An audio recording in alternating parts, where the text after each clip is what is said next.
kaliya waxaad ku koobnaataa mawduuca ah jilaannimada iyo ka qoslinta barogramyo kale waxa gelina xamarna way kula shaahidin la yara kaftame koodharka yara dhiga oo shaarar yaro iska gacankaaba iska khafiifa iska xidha intaana ciyaala xamarkii unbaa idiin sheegi doonaa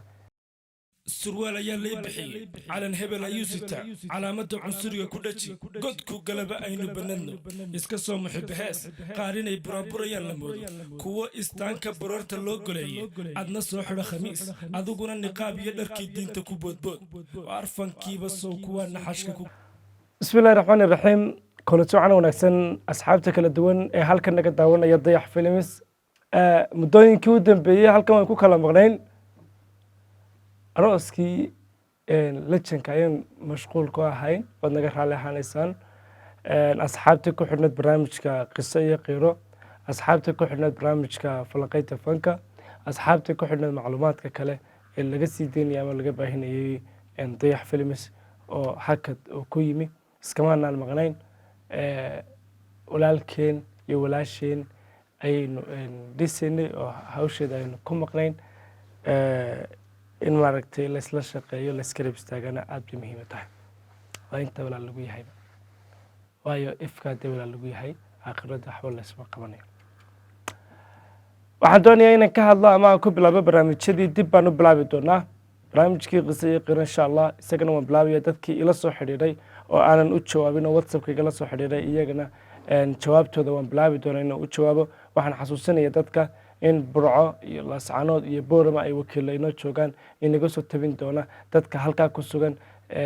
magaranaysaa la daalaadhacaya xanuunka jacaylka qisooyinka soo mareen sidoo kale waxaa iga xasuusina jacaylka oo hin iyo dhinacan wegarta uun maaha dhinacii maashaalladana dee dadku inay ka hadlaan way u furan dad baa malaa moodaya in dhinacan wegartii murugada iyo oohinta un laga hadlayo laakiin maashaalada iyo khayrka iyo kuwa isale iyo kuwa jacaylka wanaagsanaaday intaas way ka hadli karaan waxaan doonaya inaan ka hadlo barnaamijka ama mawduuca ninka la yidhaahdo qolooyinkii muqdisho waxaa tegey murqaankii maroojiyihii iyo murxiyihii jilayaal reer burca ah oo caan ah waana markii ugu horreysay baan filayaa inta badan fanaaniinta iyo wariyaasha iyo dadkan halaburada ah ee wax qora ayaa la odhan jiray laakiin weli maydaan arkin qof jilaa ah oo ka yimid dhinacan somalilan oo ka degay muqdisho ama dhinaca u guuray inamadaa jilayaasha ah oo ah jilayaal runtii dadka aada uga qosliya oo reer burca ah ayaa kasoo kicitimay somalilan oo tegay magaalada muqdisho caasimadda soomaaliya intaynu mashquulsanayna waa mawduucii malaha ugu dambeeyey ee baraha bulshada aadka loogu falanqeynayay mawduuc kalena waa jiray oo madaxweyne farmaajo hargeysa imanaya iyadoo laftarkeeda abwaaniin fara badan oo laabsaalax iyo weersaba ay ka mid yihiinna way ka hadleen si sarbeebeysan bay uga hadleen iyagana mawduuc kalena kusoo qaadan doonaa in yaruun baan idiin sheegaya inamadaa deeq maroojiyo sacad murqaan iyo horta waa niman qalbi fiican oo gobonnimo ah oo wanaagsan oo duntooda xiriirta hadda ka hor maraan sidan usii fogeyn markaan burca tegiyey burcaan isugu tagnay maraan meel wada joognay oo aan wada sheekaysano wada kaftanay fikriyan iyo mabdi'iyan markaasaabay siyaasiyan dooda siyaasadda ah aada bay u aaminsanaayeen siyaasadda ama nidaamka fikirkan soomaaliya laakiin imay sheegin ilamana soo dalqaadin inay muqdisho tegayaan ilmanaan ogeyn intaana waan kala mashquulnay islamaanaan soo xidhiidhin garooway tageen mar dhexdiya garowana si aan looga fahminba xataa waxay sameeyeen majaajilooyin iyo barnaamijyo barogramyo iyagoo dhinacanna ka qaadanaya sidii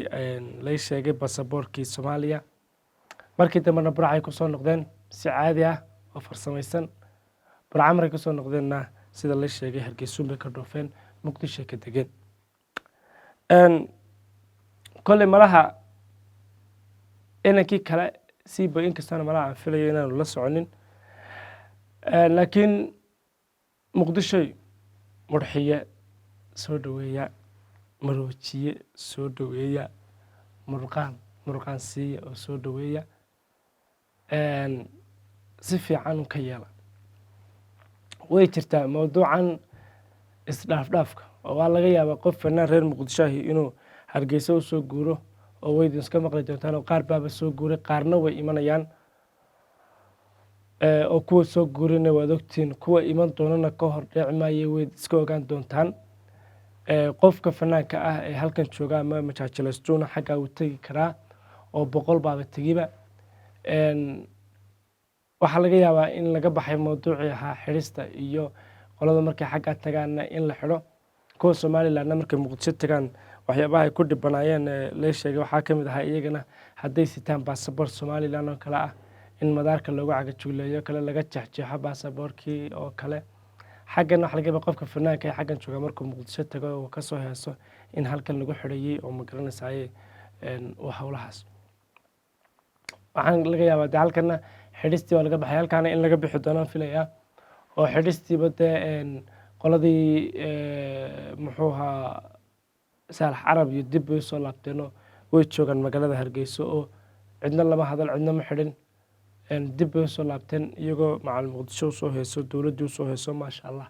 meel walba tegey oo xataa ka qayb qaatay 1 luul iyo 26 juun iyo wixii oo dhanba ka qayb galay haddana waa la soo dhaweeyey hargeysa lagulama hadal way joogaan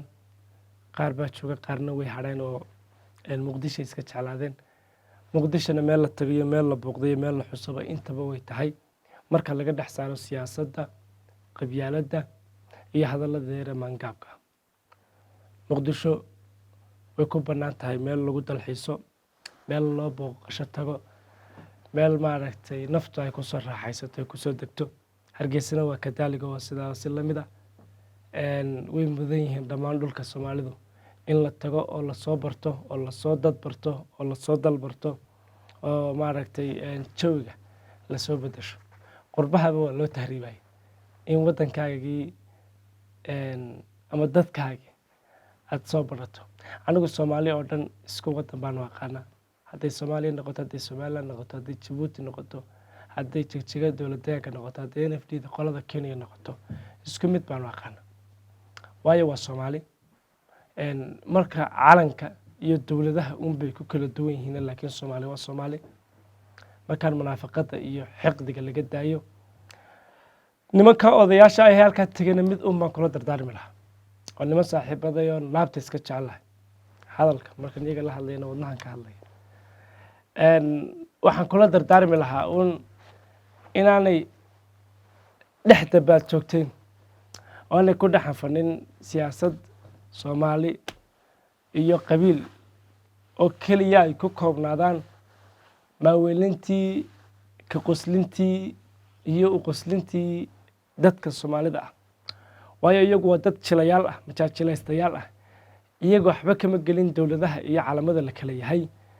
iyaga soomaali oo dhan ayay tahay inay qanciyaan qoladii aad ka tagteenna haddaad xaqirtaan ama aad ka xanaajisaanna idinkuun bay caabidin tahay qoladaa aad u tagteenna haddaad xaqirtaan ama aad yastaan ama aad ka xanaajisaanna idinkay caabidin tahay qolada soomaalida kale ee weli aynan gaadhinna haddaad xaqirtaan ood ka xanaajisaanna idinkay caabidin tahay soomaali oo dhan saad uga raali gelin lahaydeen soomaali oo dhan saad uga wada qoslin lahaydeen oo marka aan laydin arko aan laydin qaaridin booskarin oo dhan waa kuwii oo laakiin laydinku wada farxi lahaa oo meel kasta laydinka daawan lahaa oo maaragtay madaxtooyada somaliland laydinka daawan lahaa oo madaxtooyada soomaaliya laydinka daawan lahaa oo madaxtooyada dowladdaanka laydinka daawan lahaa oo madaxtooyada jabuuti laydinka daawan lahaa isku daya taa falowgeeda qabta soomaalinimada iyo ma garanaysaa wada jirka unbaa inaga ina deeqa waayo inaga soomaaliya oo dhan bayna daawata marka nahay tiimka ama wax jila ama dadka la hadlo oo hadday noqoto youtuberska hadday noqoto fanaaniinta laakiin siyaasadda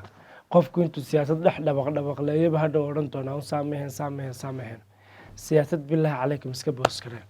qabiil iska boos kareen ciddii ka hadlaysa ha ka hadasho adiga keliya waxaad ku koobnaataa mawduuca ah jilaannimada iyo ka qoslinta barogramyo kaleba ha gelina xamarna way kula shaahidin la yara kaftame koodharka yaro dhiga oo shaarar yaro iska gacankaaba iska khafiifa iska xidha intaana ciyaala xamarkii unbaa idiin sheegi doona iyaga libaaxya ah oo ma garanaysaa idin gacan qaban doona waa iga kafta qolada reer Burcaan isku reer Burcaan nahay oo wada kaftanaa aad baan idin salaamayaa reer Muqdisho si gaar ah waan wada salaamayaa insha Allah inaguna mar baynu wada dabaalan doonaa isku iman doonaa kalluunka wada cuni doonaa maxsaradan wada soo socda aad baad mahadsantihiin asalaamu calaykum waraxmatullaahi wabarakaatu